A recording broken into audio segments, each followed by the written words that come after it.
Hola, estamos de parte de La Rabona y esta es la primera entrevista del ciclo de entrevistas para las elecciones. Estamos acá con La Creciente. Hola Cande, ¿cómo estás? Bienvenida. Gracias. Bien, ¿vos? Bien.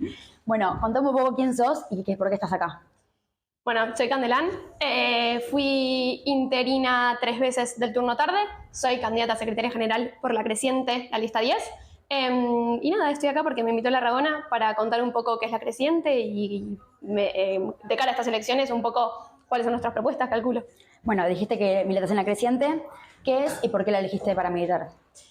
La Creciente es una agrupación que nace en el 2013 como una alternativa de gente que no está encontrando su lugar en el centro de estudiantes. Nada, fue varios años una agrupación que supo interpelar a algunos pibes y hoy en día es el espacio que yo y muchos compañeros elegimos porque creemos que nada, nos definimos como un encuentro de ideologías. La Creciente no piensan todos igual y encontramos una síntesis en el feminismo, en el peronismo y en el kirchnerismo como el espacio y la agrupación que nos dé herramientas para nosotros poder construir el centro de estudiantes y poder construir la patria y el centro de estudiantes que queremos. Hablaste de militar con compañeros. ¿Cómo fue tu relación con los militantes más grandes que te acompañaron y ahora vos con los más chicos? La verdad es que, bueno, arranco desde el principio. Yo me sumé en abril de primer año a militar a La Creciente. Me sumé particularmente por la calidad humana. Creo que esta es una pregunta que la puedo responder muy fácil porque tanto desde que entré como ahora, yo creo que La Creciente, el distintivo que tiene como agrupación y como espacio en general, es la calidad humana que hay ahí adentro. Yo siempre me sentí muy cómoda, desde que soy una militante más pequeña, me sentí muy contenida en La Creciente y hoy en día, por suerte, me siento contenida con los compañeros que hay y estoy en potestad y puedo acompañar y cuidar y contener a militantes más pequeños, que ninguno es pequeño porque la verdad es que La Creciente es algo que además de calidad humana es calidad militante lo que tiene y que tiene cuadros gigantes estando en el año en el que estén y que demuestran día a día y que me demuestran a mí y a todos cómo el centro de estudiantes y La Creciente forma cuadros realmente grandes y concretos que pueden transformar lo que quieran porque la verdad es que lo que se propone La Creciente lo puede hacer por suerte. Increíble. Hablando de militantes, quiero saber cómo es tu relación con los militantes de otras agrupaciones y con el estudiantado. Con militantes de otras agrupaciones, la verdad es que por suerte tengo varios amigos en todas las agrupaciones y con el resto del estudiantado, bien, o sea, me llevo bien con la gente, o sea, bueno, con mis amigos, con mi círculo y nada, ser interina la verdad es que también me dio la posibilidad de poder pasar por los cursos en los recreos, quedarme charlando en una división que no tengo nada para hacer ahí adentro y simplemente, no sé, estar y acompañar, tanto como dije recién que acompaño y puedo acompañar a la gente más chica de La Creciente, en general también esto de ser interina y de poder pasar por las divisiones y no, fue algo que me acercó mucho a la gente y que puedo hoy entrar a una división y quedarme charlando con la gente porque nos llevamos bien. Bueno, ¿y qué querés dejarle vos al Pele como militante? ¿Qué querés que sea tu paso? Es una pregunta difícil.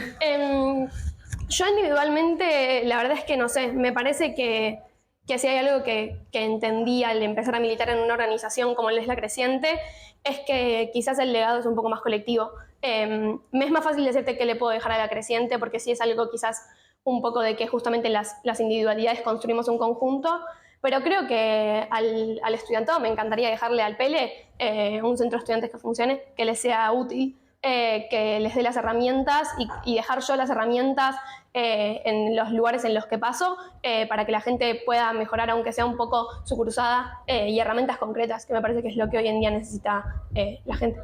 Y herramientas y todo eso.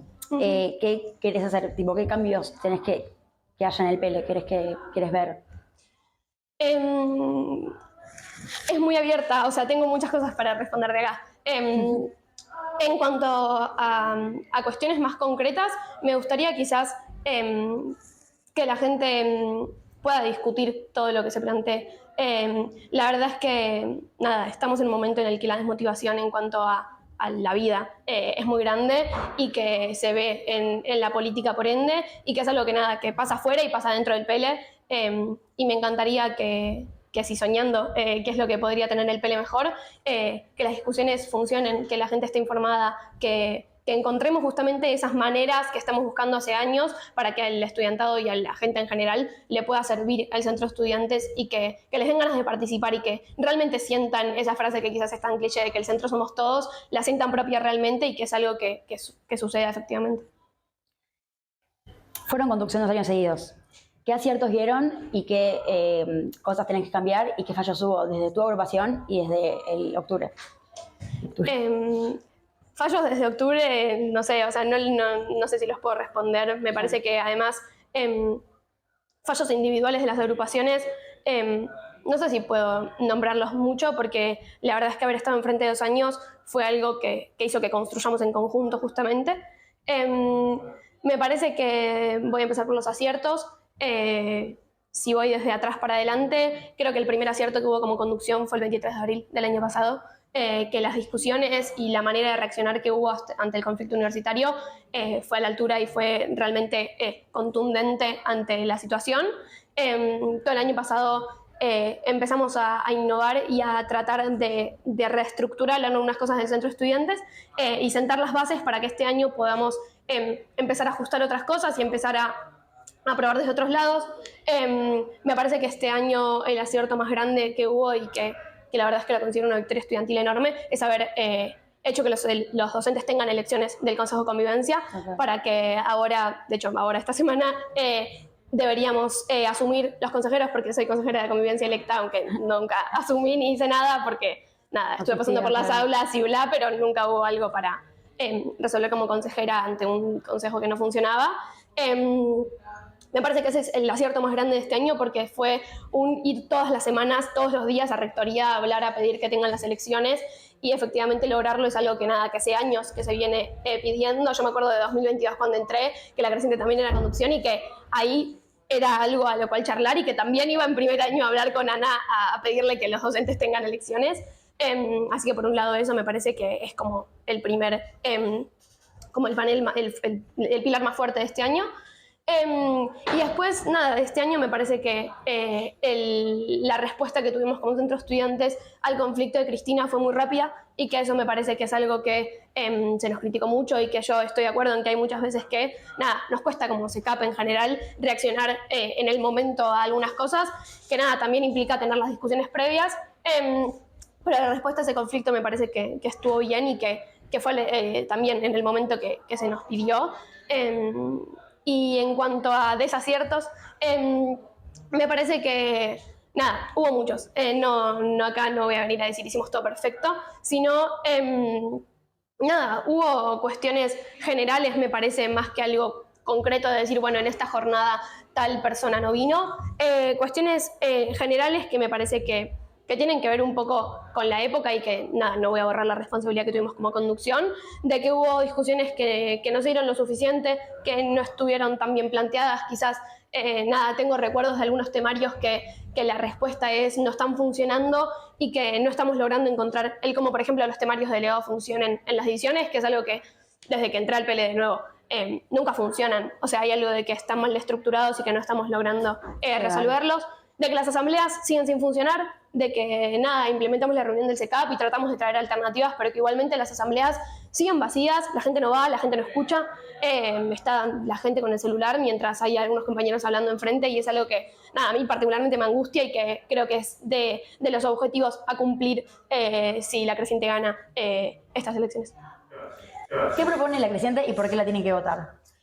La Creciente propone, entre otras cosas, creo que hay 3 propuestas que son las que a mí más me gustan y puedo destacar. Por un lado, hay, en cuanto a coyuntura y a cuestiones como políticas tradicionales, hay una propuesta que tenemos que se llama Son y Serán Argentinas, que es dedicarle una semana en cuanto a charlas, actividades, salidas, lo que nos permita nuestras posibilidades, dedicada a Malvinas. porque creemos que es un tema que, por estar tan pegado al 24 de marzo, a veces queda un poco relegado, a veces no le damos la importancia que tiene, y que es una lucha que genera mucha unidad y muchos consensos en cuanto a la mayoría del estudiantado, y que es algo que nos está faltando un poco. Traer cuestiones que sean discusiones bastante más saldadas que otras que creemos más saldadas, y que Malvinas nos permite eso. Por otro lado, hay una actividad que este año disfrutamos mucho, y te miro porque fuimos juntas, que son los campamentos del CECAP, y que volvieron en 2022, y que nos parece que es algo que al estudiantado le acerca un poco el centro de estudiantes de una manera quizás no tan tradicional en cuanto a la política, y que es algo que nos divierte, la pasamos bien, y que como adolescentes tenemos que poder tener esos momentos. Así que tenemos una propuesta que es hacer 2 por año, que es algo que creemos que se puede hacer en cuanto a logística, que va a ser difícil, pero que se puede lograr, y que es algo que quizás a la gente le puede interesar en cuanto a estas cosas. Y después, una propuesta que la tratamos de elaborar en cuanto a línea durante este año también es, entendemos que estamos en una crisis de salud mental muy grande, y que es algo que son temas que el centro de estudiantes no está llegando lo suficiente, y una de nuestras propuestas es armar un recursero. Es una palabra un poco extraña, pero es armar una cartelera con números y actividades para poder acudir en cualquier situación y poder discutir y hablar un poco más de estos temas, que son cosas que se terminaron como generando un poco un tabú dentro del CECAP quizás, y que nos gustaría revertir. ¿Y por qué tiene que ganar la Creciente? Primero, porque creo que es la única agrupación que tiene el proyecto que le puede servir al CECAP realmente, y que tiene las herramientas para poder conducir un centro de estudiantes sin dejar de discutir lo que haya que discutir, y de poder llevar a las aulas ese proyecto justamente, y que la conducción parta de nosotros por garantizar esos espacios, pero que qué espacios son los que garantizamos salgan de las divisiones y salgan de todo el estudiantado. Y porque creo que, nada, estoy convencida de que el proyecto que tenemos tiene las herramientas concretas para poder cambiarle la cursada a alguien, y de poder hacer que este centro de estudiantes, con todos los vaivenes que va teniendo y con todo este gobierno que nos afecta y nos trae una coyuntura que nos pisa los talones, podamos estar al momento y al pie de la reacción y de la acción y de la discusión constante, porque nada, creo que es la agrupación que tiene no solo el proyecto, sino también la gente para hacerlo. Creo que tenemos la gente suficiente y la gente más capaz. Bueno, hoy me tocó a mí, pero voy en dupla con Laui, que es una persona que ya fue secretaria general este año, y que bajo mi criterio lo hizo excelente, y que creo que nada, que tenemos la capacidad nosotras de ser presidente y secretaria general, y toda la agrupación de poder transmitir esto humano que tiene la Creciente, que dije un poco, y esta calidad humana que hay en cuanto a cómo hablamos, cómo nos relacionamos entre nosotros y con otros, también, que es un distintivo que me parece muy importante. ¿Sentiste que hubo más acción por parte de la Creciente que Octubre en estos años? No me parece que... Primero, no me parece que sea algo comparable. Creo que el haber estado enfrente hizo que no bajemos justamente esa comparación. Uno de los primeros objetivos que tuvo en 2023 el Frente fue, bueno, dejemos a un lado algunas de las roscas que tenemos constantemente para poder sentar las bases de un centro de estudiantes. Que creo que fue algo que en su ciclo lo cumplió, y que tuvo su tiempo para hacerlo.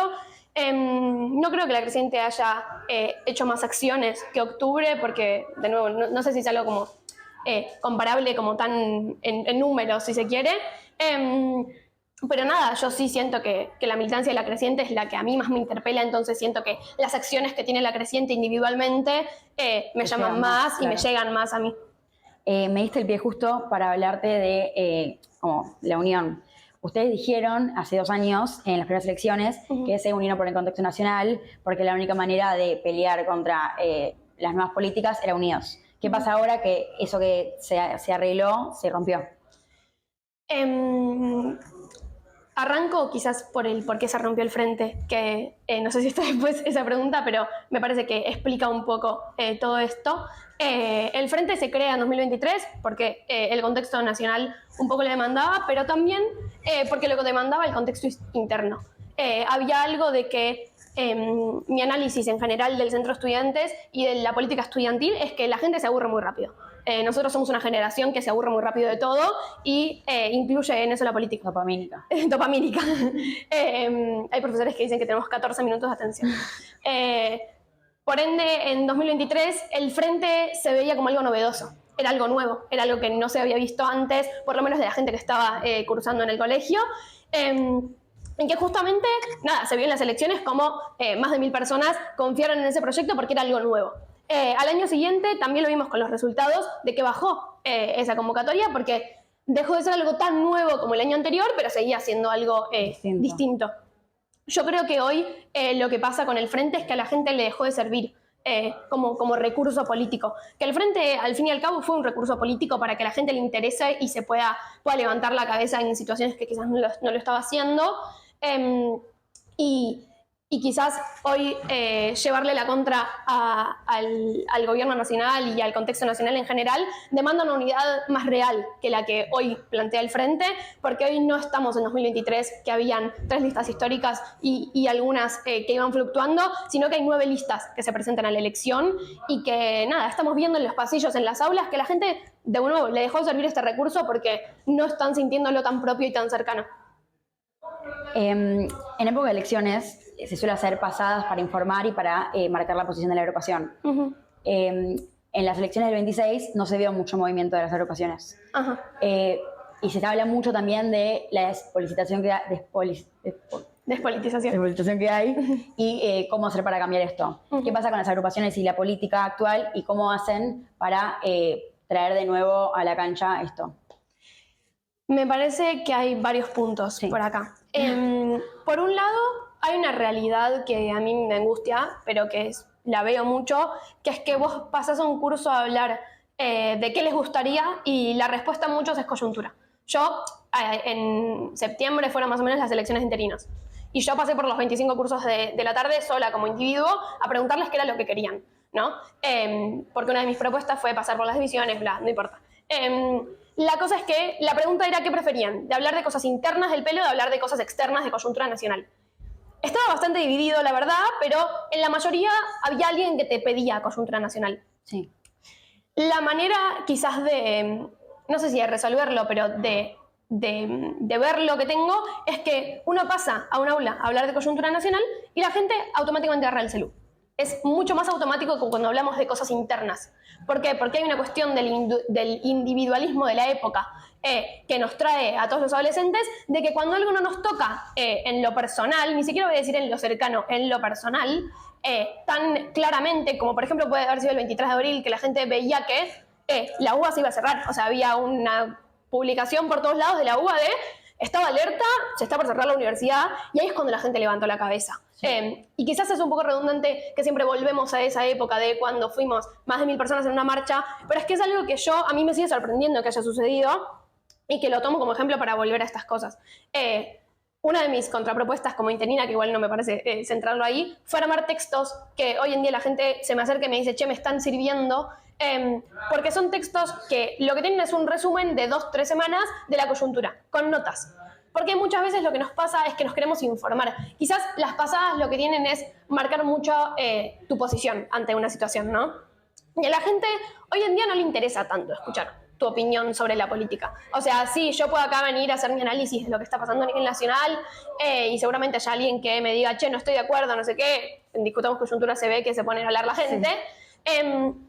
Pero lo que le interesa a la gente en realidad es informarse, porque no está entendiendo, o sea, la gente no entiende lo que está pasando. De hecho, hoy en día vemos cómo cada vez más gente se define como apolítica en vez de tomar partido por algo. Entonces, para mí hay una cuestión del centro de estudiantes que no estamos encontrando la manera y que, bueno, una de mis propuestas fue hacer esto y que es una cuestión quizás de que los temarios informan muchas veces, pero no están llegando lo suficiente y etcétera, de que la gente lo que le interesa más es informarse que escuchar la opinión del otro. No están teniendo la suficiente información para generar su opinión, entonces los abruma escuchar 3-4 opiniones diferentes.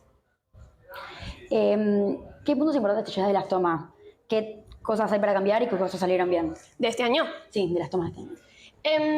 Me parece que, bueno, vuelvo a lo que dije un poco antes, en la de Cristina, o sea, no la de Cristina, en la de cuando sucedió lo de Cristina por la democracia, me parece que lo que puedo destacar es la rapidez de la toma de decisiones, además de la toma en sí de la escuela, y a cómo se llevó eso también a otras escuelas, porque fue en parte el PELE quien impulsó también que haya otras escuelas tomadas, no voy a recargarnos la responsabilidad solo en nosotros, porque nada, cada centro de estudiantes tuvo su reacción individual, pero hubo algo de, nada, siempre hablamos de que tenemos una posición un poco, no es por encima, pero sí como de más peso en cuanto a lo mediático, de que nada, si toma el Pele, como que vienen más medios que a otras escuelas.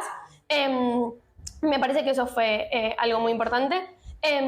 Y me parece que en la segunda toma se pudo ver un poco, no sé si voy a decir lo contrario, me parece que estuvo a la altura también de la circunstancia que hubo que tomar la escuela, pero sí, por ejemplo, vinieron menos medios, hubo menos visibilización a la afuera, éramos la única escuela secundaria tomada con el nacional, y nada, quizás a mejorar eso de si nosotros tomamos una medida de fuerza, expandirla a otros secundarios también, de que nada, se entendía igual que más que nosotros como preuniversitarios no se iba a poder tomar otras escuelas, pero nada, en la segunda toma también se pudo ver como hubo 2 marchas en el medio y se convocó de manera, no voy a decir habitual, pero casi como lo recurrente de haber tenido clases y que la gente salga a marchar, que me parecen como puntos importantes.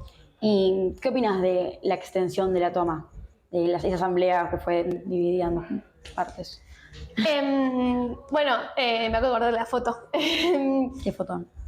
Fotón. Me parece que hubo varios puntos, o sea, hay varios puntos a destacar. Creo que nada, la gente habló y opinó, y si se extendió la toma una noche más fue por algo de que lo pidió la gente que estaba ahí. Yo opiné en ese momento y voy a decir un poco lo que dije ese día. Que nada, para quienes hayan estado lo habrán escuchado, pero yo estaba hablando con mi papá por chat porque yo llegué a la toma antes de que se tome y no me fui hasta ese momento, y de hecho me fui después cuando terminó y no volví a mi casa en ningún momento, y estaba hablando con mis papás porque de hecho me estaban preparando la cena para volver y volvernos a ver, porque como que se había dado por sentado que nada, se había rechazado el veto, volví a casa, dormí en mi cama. Y mi papá, o sea, cuando le digo, che, no, mirá, hay un montón de gente que está opinando esto, no sé, estamos en la asamblea, hay que definirlo, mi papá me respondió, no les den más de comer a todos los giles, o una cosa medio así. Sí.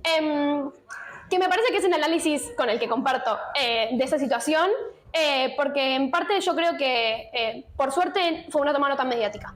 Yo creo que si esa situación sucedía con una toma como lo fue la anterior por la democracia, con esa visibilidad mediática, ni siquiera voy a hablar de ese conflicto, como con ese nivel de presencia de los medios, de despertarnos a las 7 porque había que abrirle a C5N que venían y no sé qué, si hubiera tenido esa visibilización Hubiera sido historia. Nosotros hubiéramos salido en el diario diciendo el Pellegrini se rechazó el veto e igualmente sigue tomado, ahí hubiera habido un error político mucho más grande, que por suerte no sucedió, y que creo que el objetivo que tuvo extenderlo era llenarlo de contenido, y que yo creo que en esa toma el contenido lo habían dado justamente las marchas y la convocatoria. Creo que el contenido, no estoy de acuerdo con el análisis de que no tuvo contenido esa toma, porque me parece que el contenido vino por otro lado. Creo que hubo una cuestión de la lucha y de ir y de estar en la escuela y de salir a marchar y de volver a la escuela y de salir a marchar y de volver a la escuela, que ahí estuvo como el contenido quizás. Sí hubiera estado bueno que tenga más clases públicas, más actividades y qué sé yo, pero nada, no creo que haya sido un error trágico, como no me parece que haya sido algo tan grave si se quiere, pero sí me parece que zafamos un poco de lo que podría haber sido. Volviendo a las elecciones del domingo, hubo una victoria del oficialismo por una amplia diferencia. ¿Qué tiene que hacer la oposición, más que todo Fuerza Patria, para revertir esa situación? ¿Qué errores tiene que asumir? ¿Qué opinas de eso? Eso me parece una pregunta muy larga para responder. Es un análisis, la verdad, muy reciente, porque nada, fue ayer. Me parece varios puntos a destacar. Por un lado, me parece que, o sea, por un lado no me esperaba este resultado. Ni yo, ni la mayoría, creo. No tenía tan asegurado el hecho de ganar como con amplia diferencia o lo que fuere, como el ganar o perder lo tenía como más en duda, pero el hecho de que hayamos perdido por tanto sí me sorprendió. Y es algo que me parece que nos invita a repensar un poco. Me parece que algo muy importante dentro de la política en general, estudiantil, no estudiantil, lo que fuere, es la autocrítica. Para un movimiento, para una agrupación, para donde sea, hay que hacer autocrítica porque si no uno no llega a nada. Y cuando uno pierde tiene que pensar el por qué perdió, y creo que esa autocrítica se tiene que la tendremos que empezar a hacer desde 2023, que es algo que nada, supuestamente se está haciendo desde la dirigencia, y que nada, me parece que hay una cuestión en general de lo que está sucediendo con el movimiento, que es una polarización. Primero hay una polarización en la Argentina, que me parece que hay algo de que se vio como en la diferencia de las elecciones de provincia y estas hubo más gente que fue a votar y que la gente que se sumó a votar fue para parar un poco al peronismo en general, como la gente que se sumó a votar fue a apoyar a Milei. Entonces, ese me parece que es el electorado no sé si a disputar, pero sí a convencer. Me parece que esa es la parte que uno tiene que pensar en qué está sucediendo con esa gente. Que Provincia de Buenos Aires haya pintado de violeta como quería La Libertad Avanza, me parece que es el punto a analizar de por qué está pasando acá. No tengo una respuesta tan concreta para dar, me encantaría. La verdad es que no soy dirigente política de ningún lado y que me parece que hay una cuestión de autocrítica en general y hay un llamado a la unidad un poco más real en cuanto a todos los sectores que tiene nuestro movimiento, que no sé si es que está faltando, pero que hay algo que está viendo un cortocircuito en el medio. Yo no creo que alguien quiera que se pierda una elección. Yo no creo que haya habido una intención para nada, pero hay una cuestión de falta de variedad de cuadros políticos conocidos, como hay una cuestión de la poca visibilidad que tienen nuestros cuadros como peronismo en general, que está faltando para que, por ejemplo, encabecen las listas de diputados y senadores, que no es nada contra Itaí y Mariano, pero que hay una cuestión como de que nada, vinieron al PL y mucha gente me preguntaba quién era Mariano Recalde. Entonces, para mí ahí hay un error también a analizar. Bueno, nombraste que la creciente es una represión feminista. Y últimamente hubo un retroceso muy grande en la sociedad y se ve en el PL sobre los derechos ganados. ¿Qué opinas que hay que hacer y qué hay que incentivar para que no siga pasando esto? Voy a decir un poco lo de anterior, no tengo una respuesta tan clara, lamentablemente. Me parece que hay un retroceso muy grande en cuanto a no solo los derechos ganados, sino a la actitud que tenemos. Y me incluyo, porque me parece que es una diferencia de actitud de movimiento feminista en general y que además de ser una actitud de diferencia de la gente que no es feminista, sino es una diferencia nuestra. Yo no opino que haya que volver al 2018, me parece que fue un proceso que sirvió, que cumplió su ciclo y que ya, pero me parece que nos está faltando una parte de una medida creativa. Hay una cuestión de que yo lo escucho, lo leo y lo siento mucho, de que las feministas nos cansamos, de que yo ya no voy a ir más a explicarle a alguien por qué eso está mal, sino de que, bueno, nada, curtite y entendelo, flaco, como dale, o sea, es obvio que yo no tengo que estar en la cocina y tenemos que estar los dos haciendo lo mismo y nos turnamos. Como eso es algo que quizás parece un ejemplo un poco como exagerado, pero que nada, que volvieron esos chistes, volvieron esas actitudes, volvieron todas esas cuestiones que habíamos dado por sentadas, esas discusiones que habíamos dado por cerradas en cuanto a que el aborto legal y seguro y gratuito estaba bien, en cuanto a que la igualdad de derechos laborales, la igualdad de derechos sociales en general, o sea que las mujeres teníamos que tener un rol dentro de la sociedad, ni siquiera voy a hablar de la política, porque me parece que es en lo social en general que hoy en día se están poniendo en juego de nuevo, que creo que tienen que ver con una bajada de línea del gobierno nacional y sobre todo una actitud en cuanto a la violencia y que la violencia en general afecta evidentemente la violencia de género y que me parece que es una situación muy angustiante también y que nos está costando como ser un movimiento activo y no reactivo. De hecho lo vemos dentro del PL. El feminismo en el PL es algo que por suerte reacciona muy bien a las situaciones y está en el momento en el que hay que estar y da las discusiones y apoya y incorpora y contiene a quien tiene que contener, pero nos está costando como accionar sin algo por lo cual reaccionar, que es algo que nada, que se viene diciendo hace mucho tiempo, no estoy diciendo ninguna novedad, pero que nos está costando encontrar esa manera, justamente, que por suerte, lamentablemente no tengo esa respuesta, pero que me parece que nos está costando tener al feminismo en la cabeza todo el tiempo, que nada, que es parte de las propuestas que tiene la creciente, que es que el feminismo nos marque esa agenda, que sea algo igual de importante que el resto y que nada, yo hay una frase que me gusta mucho, que es que lo importante, lo urgente no le está dejando lugar a lo importante y yo creo que el feminismo entra dentro de eso. Creo que el feminismo es parte de esa importancia, que lo urgente de la diaria, de la cotidiana, de la coyuntura que nos lleva este gobierno, justamente para corrernos de estos temas importantes que nosotros históricamente discutimos, le estamos pisando el palito y estamos entrando en lo urgente en vez de lo importante. Bueno, para cerrar y para seguir con la futurología de estas preguntas, ¿qué esperás para los próximos años a nivel PL y Nación, más que todos estos últimos 2 años de Milei, los que quedan? ¿Qué espero? Por suerte que... no, por suerte no. Espero que no siga esto tan mal como viene. Espero a nivel nación que el proyecto del país pueda resistir y que la gente pueda resistir lo que haya que resistir hasta que en 2027, si todo sale bien, se vaya. Espero que la gente no la pase tan mal como la están pasando y que el Congreso, con todo lo que haya sucedido este domingo, pueda parar lo que haya que parar y que no siga avanzando esta supuesta libertad que nos están vendiendo. Que la gente sobreviva y pueda vivir lo mejor que se pueda dentro de este contexto lamentablemente horrible. Y adentro del PELE espero que el Centro de Estudiantes pueda ser ese espacio que los contenga, que pueda ser ese lugar al cual quieran ir y no solamente tengan que acudir porque no tienen nuestro espacio, sino que los llame a participar, a estar, a construirlo todos los días. Espero que la gente pueda encontrar ese espacio y que el peronismo pueda avanzar con su proyecto y que pueda convencer a todo el que haya que convencer para poder ponerle un freno a Milei y para no solo ponerle un freno, sino para mejorar el proyecto de país que tiene el peronismo y que podamos ganar las elecciones y que el PL siga acompañando eso.